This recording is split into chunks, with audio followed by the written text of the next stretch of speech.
અમે પ્રયાગરાજ જવા માટે નીકળી ગયા છે અને વડોદરાથી તેનું ડિસ્ટન્સ છે 1250 કિલોમીટર. 24 અવર્સ લાગશે. હવે અહીંયાથી પ્રયાગરાજનું ડિસ્ટન્સ 550 થી 600 કિલોમીટર જેટલું દૂર છે.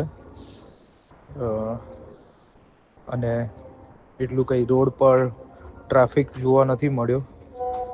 અને હવે જોઈએ આગળ કે શું સિચ્યુએશન છે રોડની, કારણ કે ઘણા વિડીયો આવ્યા છે કે 100 કિલોમીટર પહેલાં નથી જવા દેતા.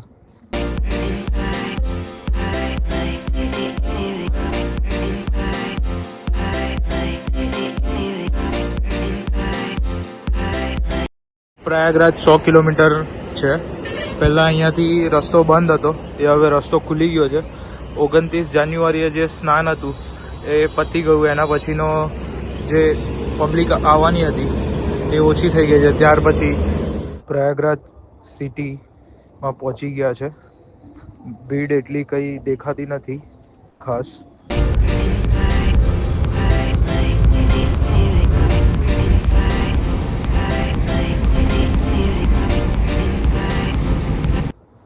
અહીંયાથી નદી 1 જ કિલોમીટરના અંતરમાં છે અને તમે જોઈ શકો છો આજુબાજુમાં બહુ જ ભીડ છે. અને અમારી ગાડી છેક અંદર સુધી આવવા દીધી છે. અત્યાર સુધી કોઈ પણ જગ્યાએ રોકી નથી અને લાગે છે બાજુમાં જ પાર્કિંગ મળશે.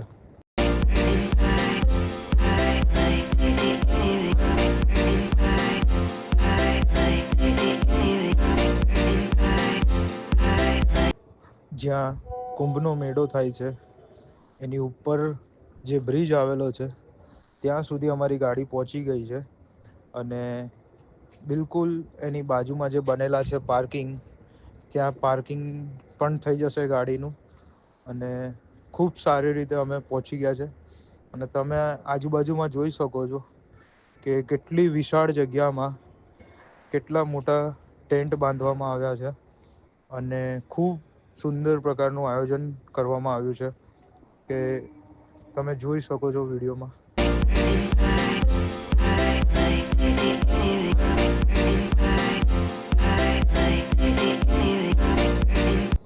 રસ્તાની આજુબાજુમાં જ્યાં સુધી તમે જોશો ત્યાં સુધી દૂર દૂર દૂર સુધી તમને ટેન્ટ જ જોવા મળશે.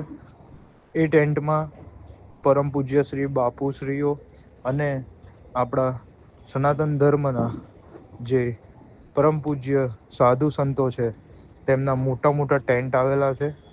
અને જ્યાં સુધી 26 ફેબ્રુઆરી સુધી આ મેળો ચાલવાનો છે ત્યાં સુધી બધા સંતો પોતપોતાના અખાડાઓમાં વિવિધ રીતે ઉજવણી કરતા હોઈએ છે.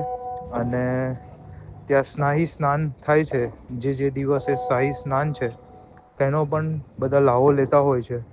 તમે જોઈ શકો છો કે કેટલા મોટા મોટા ટેન્ટ બાંધવામાં આવ્યા છે.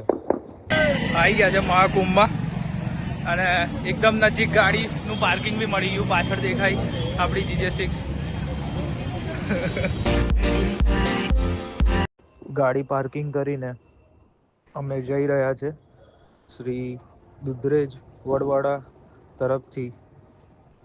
જે સુંદર પ્રકારનું આયોજન કરેલું છે ત્યાં અમે જઈ રહ્યા છીએ. અમે પહોંચી ગયા છે શ્રી રામનગર સેક્ટર 19માં આવેલું શ્રી રામનગર દુધરેજ અખાડા વડવાડા મંદિર દુધરેજ ધામ, જે પૂજ્ય શ્રી સંત કરિરામ બાપુ દ્વારા આયોજન કરવામાં આવ્યું છે ત્યાં અમે આવી ગયા છે. તમે જોઈ શકો છો કેટલું વિશાળ ગેટ બનાવ્યો છે. અને અંદર પણ જઈશું અને જોઈશું કે કેટલી વિશાળ જગ્યામાં કેટલું સુંદર પ્રકારનું આયોજન કરવામાં આવ્યું છે. આ રહેવા માટેની રૂમો છે આજુબાજુમાં. બપોરનું જમવાનું અમે જમી રહ્યા છે. સુંદર પ્રકારનું આયોજન છે જમવામાં. હવે અમે જમીને સ્નાન કરવા તરફ નીકળી ગયા છે. તમે જોઈ શકો છો કે આજુબાજુમાં જે આપણા સાધુઓ છે તેમના અખાડા આવેલા છે. છેક સુધી આવા જ અખાડા છે સ્નાન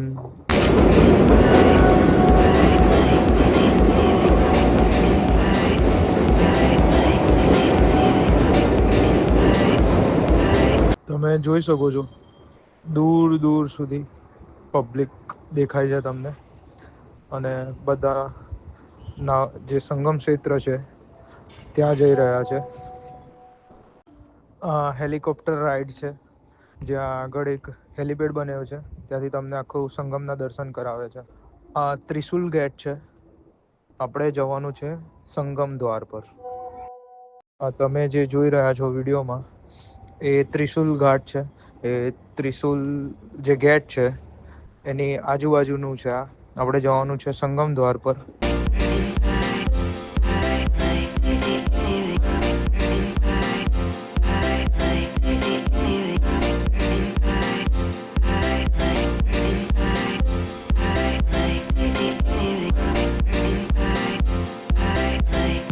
આપણે પહોંચી ગયા છે સંગમ દ્વાર પર. અહીંયા ત્રણેય નદીઓનો સંગમ થાય છે, ગંગા, યમુના, સરસ્વતી.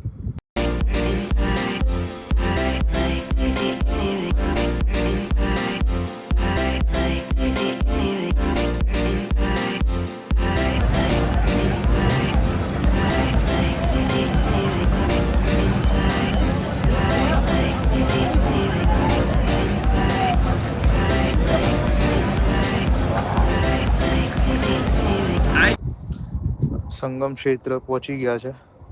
તમે મેઇન સંગમ ક્ષેત્ર પર વધારે ભીડ છે જે બીજા સંગમ ક્ષેત્ર છે એના કરતાં.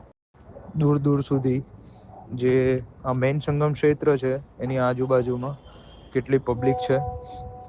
સામે નાવડી છે જે તમને બીજી પાર લઈ જાય, પણ આજે નાવડીવાળા બંધ છે.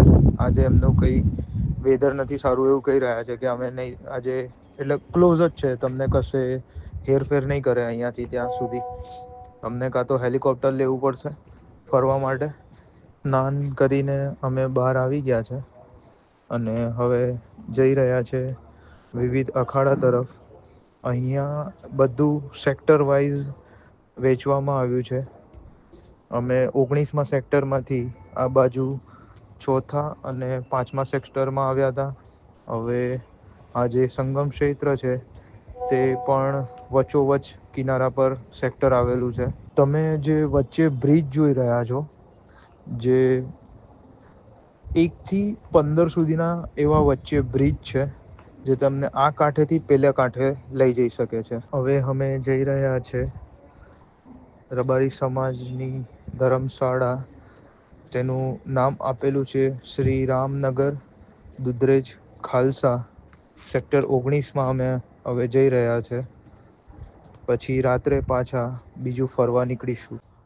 આ સામે કથા હોલ છે, ત્યાં બપોરે 4 વાગ્યા પછી કથા ચાલુ થતી હોય છે.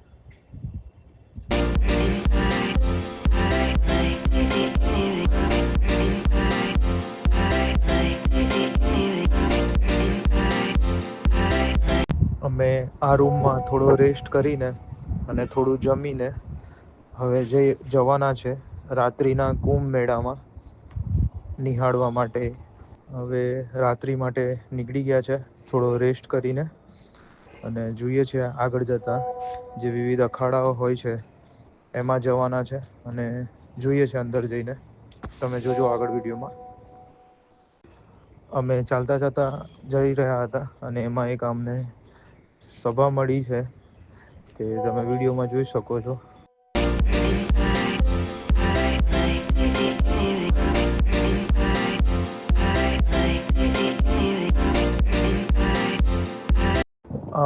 અમે પહોંચી ગયા છે કચ્છપ દ્વાર બાજુ. અહીંયાથી અમને જવું છે નાગવાસુકી મંદિર અને લેટે હુએ હનુમાન, પણ અહીંયાથી પોલીસવાળા આગળ જવા દેતા નથી, કારણ કે જે ઘટના બની હતી ત્યારબાદથી એ લોકો મંદિરમાં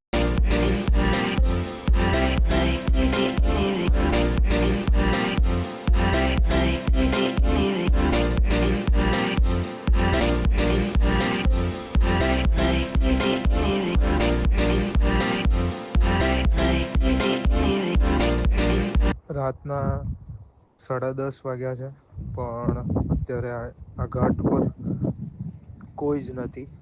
સુમસામ છે આખો ઘાટ.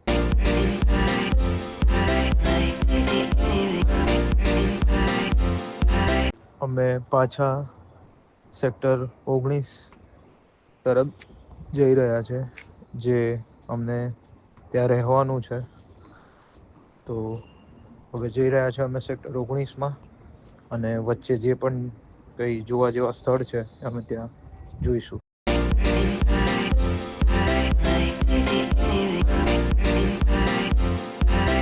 સવારના 5 વાગ્યા છે અને હવે અમે ઘરે જવા તરફ નીકળી ગયા છે, અને પાર્કિંગ ખૂબ નજીક છે, તો અમે અમારી કાર પાસે પહોંચવા નીકળી ગયા છે. પ્રયાગરાજ સવારમાં પ્રયાગરાજથી હવે વડોદરા તરફ જઈ રહ્યા છે, તો જોઈ શકો છો ધુમ્મસ બહુ છે. આ છે બુંદેલખંડ એક્સપ્રેસ વે, અને એમાં ચિત્રકૂટ આવશે. ચિત્રકૂટથી આગળ જતાં ઝાંસી આવશે. ઝાંસીથી રાજસ્થાન કોટા આવશે. ત્યારબાદ દાહોદ, ગોધરા થઈને વડોદરા પહોંચીશું.